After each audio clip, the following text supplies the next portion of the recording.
Football is simple, huh? Indonesia fight a lot, they play well. Bahwa target kita itu harus masuk 4 besar.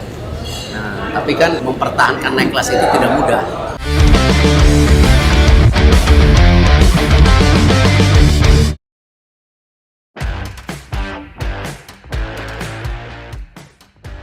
Drama sepertinya memang udah melekat betul sama benak rakyat Indonesia. Ya, publik tanah air sangat suka yang namanya drama, apalagi yang berbau dengan konflik.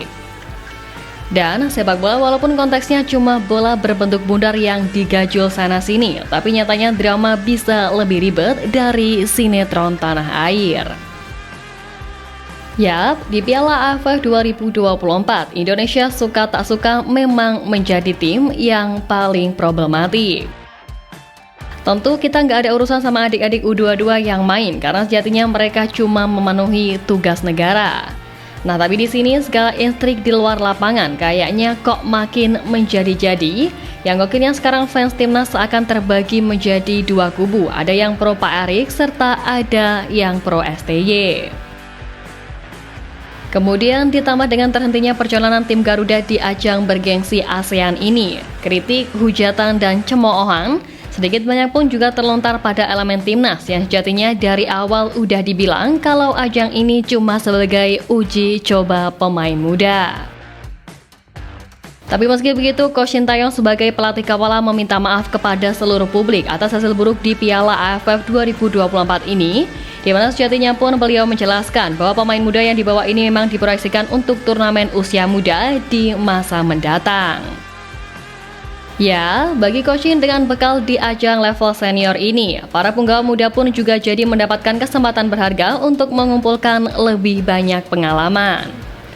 Meski Coach Shin mengakui bahwa kualitas dari para pemainnya belum bagus untuk saat ini, tapi ia yakin bahwa kedepannya anak asuhnya bisa berbenah dan memberikan kemampuan terbaiknya untuk ajang-ajang mendatang.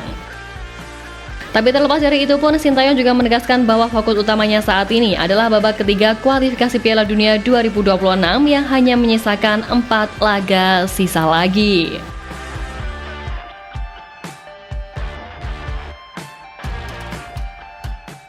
Ya, di 4 laga sisa ini yang meliputi 2 laga kandang dan 2 laga tandang, pelatih asal Korea Selatan tersebut menargetkan hasil maksimal untuk menjaga asa Garuda melangkah lebih jauh.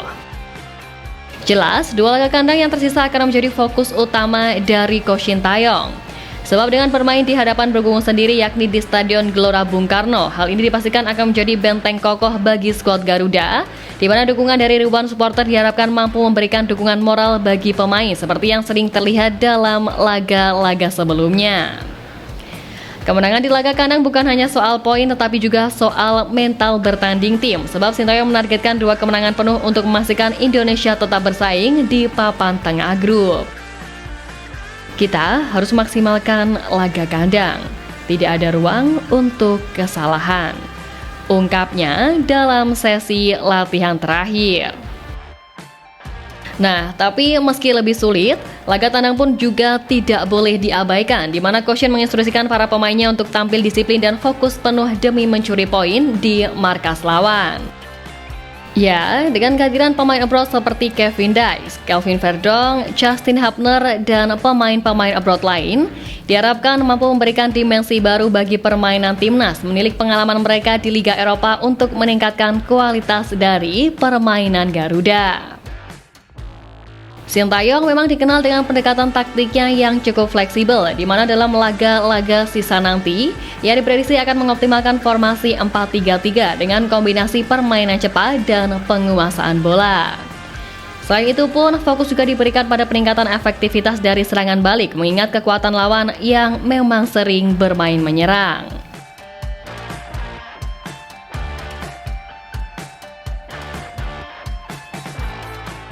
Tentu persiapan demi persiapan tengah dilakukan oleh jajaran elemen timnas buat kembali mengarungi ajang bergengsi dunia itu.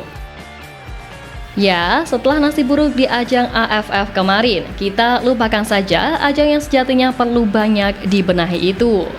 Dan kini saatnya fokus kembali ke level yang lebih tinggi, mengingat Indonesia sendiri yang telah berkiprah apik di laga terakhir November kemarin.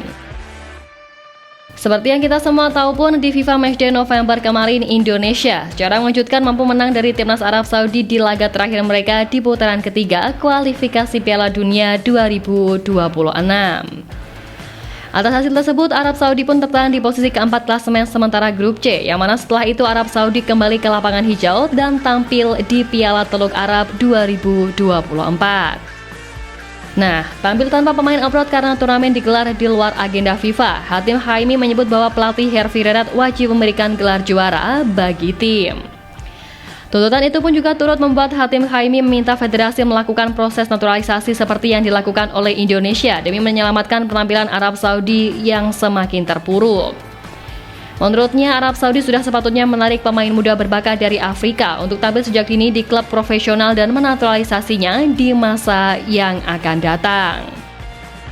Apalagi menilik peningkatan kualitas permainan yang ditunjukkan Indonesia di laga terakhir kala melawan timnasnya, Arab Saudi dinilai memerlukan pemain berkualitas untuk dinaturalisasi.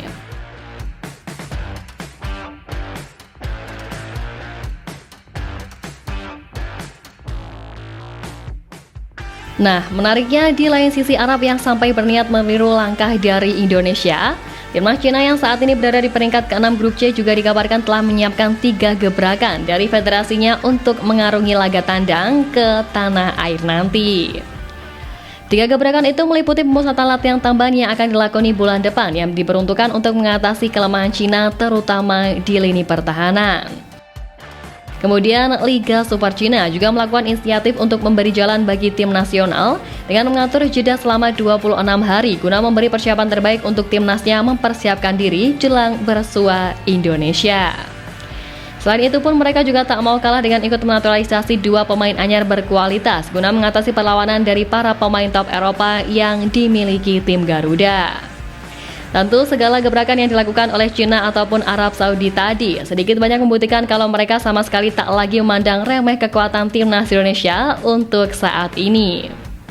Timnas Indonesia seakan telah sukses membuat mata dunia melihat bagaimana peningkatan kualitas permainan dari tim yang sebelumnya dianggap underdog menjadi tim yang disegani oleh tim manapun.